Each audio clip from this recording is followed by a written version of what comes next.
रतनगढ़ भाजपा द्वारा मंगलवार को प्रेस वार्ता का आयोजन किया गया, जिसमें लोकसभा क्षेत्र से पैरा ओलंपिक खिलाड़ी देवेंद्र झाझड़िया को पार्टी द्वारा प्रत्याशी बनाए जाने के बाद देव दर्शन कार्यक्रम के अंतर्गत बुधवार को क्षेत्र के दौरे पर आने की जानकारी दी गई है। पत्रकार वार्ता में पूर्व विधायक अभिनेश महर्षि ने कहा कि देश के 7 करोड़ दिव्यांगों का नेतृत्व करने वाले देवेंद्र झाझड़िया ने देश की अंतर्राष्ट्रीय स्तर पर पहचान बनाई है। किसान के घर जन्म लेने वाले झाझड़िया बुधवार को क्षेत्र के दौरे पर रहेंगे। महर्षि ने कहा कि भाजपा हमेशा से किसान हितैषी रही है। 1952 में जमीनों के एवं सीकर की जनसभा में जाट समाज को ओबीसी में जोड़कर आरक्षण देने का काम भाजपा ने किया है। केंद्र सरकार द्वारा संचालित योजनाओं से देश भर का किसान वर्ग लाभान्वित हो रहा है, जबकि कांग्रेस ने लंबे समय तक देश पर राज किया है, लेकिन किसान वर्ग के हित में आज तक कोई कार्य नहीं किया गया। सांसद राहुल कसवा के बयान पर उन्होंने कहा कि प्रधानमंत्री की योजना का गुणगान गाने वाले सांसद अब यह बयान दे रहे हैं कि भाजपा सामंतवादी सोच वाली पार्टी है, जिससे उनका दम घुट रहा है। सामंतवाद का उदाहरण तो कांग्रेस पार्टी है, जिसे एक ही परिवार चला रहा है। भाजपा नेता एडवोकेट बजरंग गुर्जर ने कहा कि भाजपा कभी भी सामंतवादी सोच को बढ़ावा नहीं देती है। पूर्व पालिका अध्यक्ष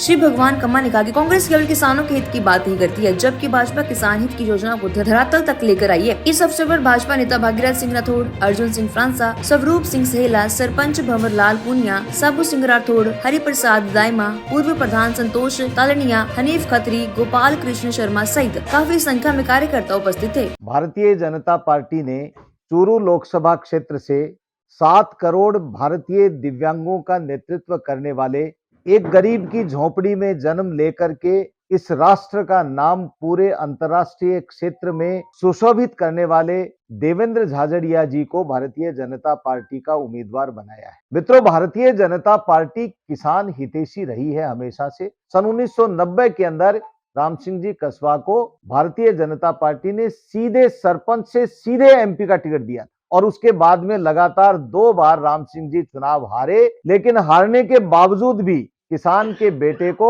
उन्होंने फिर से भारतीय जनता पार्टी का कैंडिडेट बनाया और उसके बाद 4 बार राम सिंह जी कसवा रहे और 2 बार भाई राहुल कसवा पार्टी के उम्मीदवार बने। मोदी जी की प्रचंड लहर में राहुल कसवा जी भारतीय जनता पार्टी के सिंबल पर चुनाव जीत करके गए। लेकिन यदि कोई व्यक्ति भारतीय जनता पार्टी जैसी पार्टी के ऊपर ये आरोप लगाए कि सामंतवादी सोच के कारण मेरा जी घुट रहा था, तो भाई राहुल कसवा जी, ये सामंतवादी सोच वाली पार्टी कांग्रेस पार्टी जिसके अंदर आप अब गए हो, नेहरू जी से लेकर के इंदिरा गांधी जी से लेकर के राजीव गांधी से लेकर के और उसके बाद में अयोग्य राहुल गांधी की तरफ भी कांग्रेस पार्टी उसी सामंतवादी सोच और उसी परिवारवादी सोच के कारण लगातार बढ़ने का काम कर रही थी। उसका परिणाम यह हुआ कि वो दिन प्रतिदिन रसातल की तरफ पार्टी चली गई।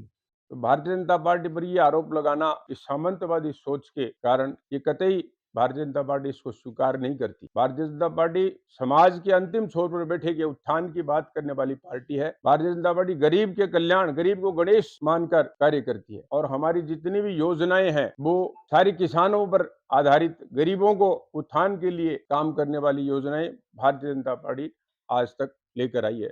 कि कांग्रेस यदि किसानों की हितैषी होती तो आज जो प्रधानमंत्री जी ने 6,000 रुपये वार्षिक, उसके बाद में 8,000 रुपये वार्षिक किसानों को, प्रत्येक किसान को जिसके पास थोड़ी बहुत जमीन भी हो उसको दे रही है, तो कांग्रेस ने क्यों नहीं दिया? पहले किसानों की हितैषी यदि कांग्रेस होती तो ये फसल बीमा योजना जो अब प्रधानमंत्री जी ने लागू की, इसका लाभ मिल रहा है किसानों का, खूब लाभ मिल रहा है। अभी पीछे होले पड़े, सर्वे चालू हो जाएगा, किसानों को मिलेगा फायदा। ये सब बातें पहले जब कांग्रेस ने तो बरसों बरसों राज किया है, तो किसानों को ये क्यों नहीं मिला? अब किसानों के हित की बात करने वाली कांग्रेस या किसानों की हित बात करने वाले व्यक्ति, माननीय पूर्व सांसद जी ने जो कहा है, तो ये बात तो किसी के गले उतरती नहीं ना।